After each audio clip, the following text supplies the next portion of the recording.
High বন্ধুরা, welcome back to my channel Sujata diary 09-এ তোমাদেরকে অনেক অনেক স্বাগত। তোমরা সবাই কেমন আছো? আশা করি খুব ভালো আছো, আর আমরাও খুব ভালো আছি। আর আজকে তোমাদের সাথে শেয়ার করব একটি চিকেন কষার রেসিপি। তো হ্যাঁ, এই রেসিপিটা কোনো নতুন রেসিপি নয়, আমি কিভাবে রান্না করি চিকেনটা, তো সেটাই তোমাদের সাথে শেয়ার করব। তো চলো ভিডিওটি শুরু করা যাক। চিকেনটা আমি মাখিয়ে নেবো।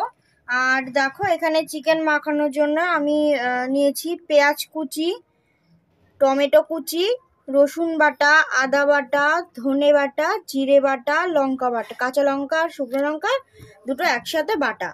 তো চলো প্রথমে পেঁয়াজগুলো দিয়ে দেবো।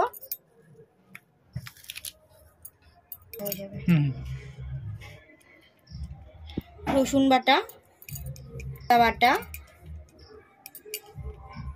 শুকনো লঙ্কা আর কাঁচা লঙ্কা বাটা,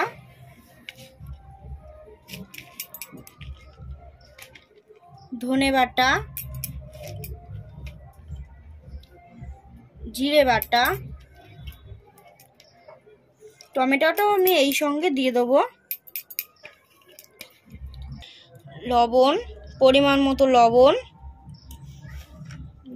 কিছু দিতে পারি না, পরিমাণ মতো হলুদ,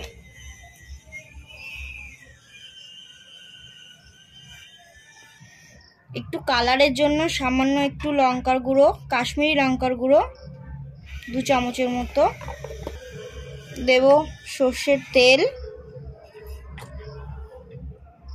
সামান্য একটু গরম মশলা দিয়ে দেবো। তো এবার এটাকে ভালো করে মিক্স করব।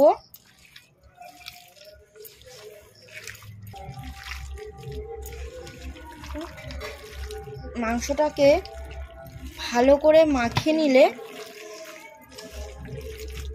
এমনভাবে মাখাতে হবে যাতে মাংসের ভিতরে সব মশলাগুলো ভালোভাবে ঢুকে যায়।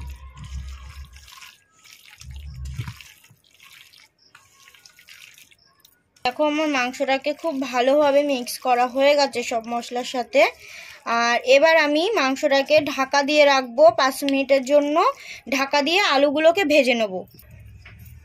দেখো, আমি গ্যাসের ওপর কড়াইটা দিয়ে দিয়েছি, আর আমি একটু ওয়েট করব যতক্ষণ না কড়াইটা গরম হচ্ছে। একটু গরম হলে তারপরে তেল দেবো। তো দেখো বন্ধুরা, আমার এখানে কড়াইটা গরম হয়ে গেছে, আর এবার আমি কড়াইতে তেল দিয়ে দেবো।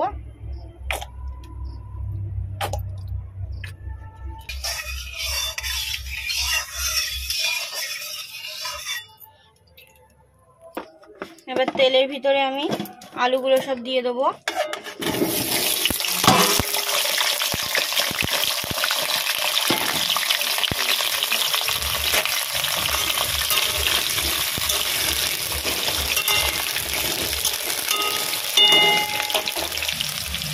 তো আলুর ভিতরে আমি সামান্য একটু লবণ আর একটু হলুদ দিয়ে এবার আলুটাকে আমি লাল লাল করে ভেজে নেব।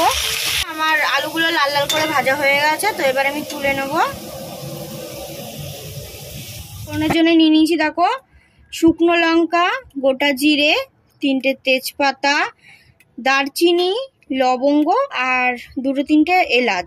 আর এখানে সামান্য চিনি নিয়ে নিয়েছি। চিনিটা দেব, যে চিনিটা দিলে ভালো কালার আসবে, কালারের জন্য আমি চিনিটা দেবো। তুমি সবগুলো উপাদান একসাথেই দিয়ে দেবো। মশলাটা যতক্ষণ একটু হালকা ভাজা ভাজা হবে তারপরে মাংসটার ভিতরে দেবো। তো আমার এখানে মশলাটা ভাজা হয়ে গেছে, গোটা গরম মশলাটা। আর এবার আমি মাংসগুলো দিয়ে দেবো।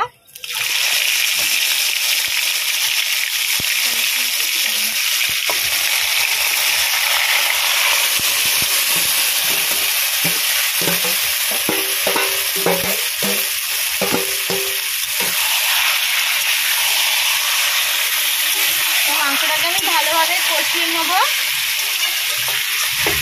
তো এবার আমি 2 মিনিটের জন্য ঢেকে দেবো। 2 মিনিট পর তো দেখো, মাংস থেকে আমার অনেকটাই জল বেরিয়ে গেছে। আর এবারে আমি আর ঢাকবো না মাংসটা, যেহেতু পোলট্রির মাংস, ঢাকবো না। তো এভাবেই আমি কিছুক্ষণ কষিয়ে নেবো।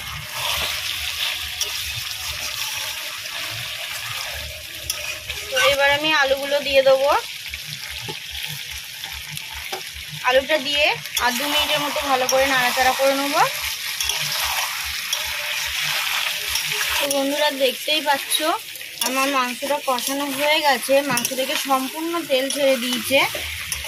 এবার আমি জলটা দেবো, কিন্তু অল্প জল দেবো, আর অবশ্যই গরম জল দেবে তোমরা।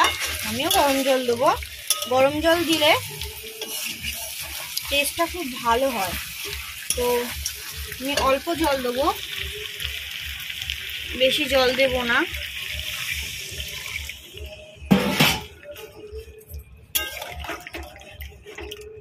ভালো করে মিশিয়ে নেব।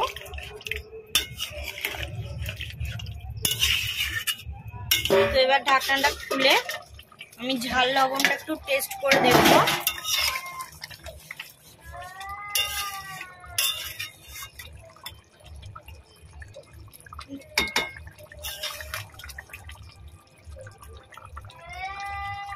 তো ঠিক আছে, এখানে আমি 1 চামচ শাহি গরম মশলা দিয়ে দেবো, সানরাইজের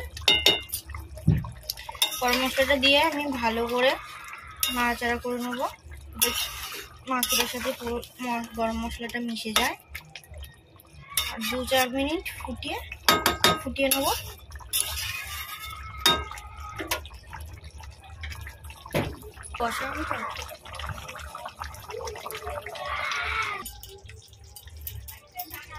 আমার এই ভিডিওটি যদি ভালো লেগে থাকে তাহলে অবশ্যই লাইক কমেন্ট করো আর আমার চ্যানেলটিকে সাবস্ক্রাইব করে দিও।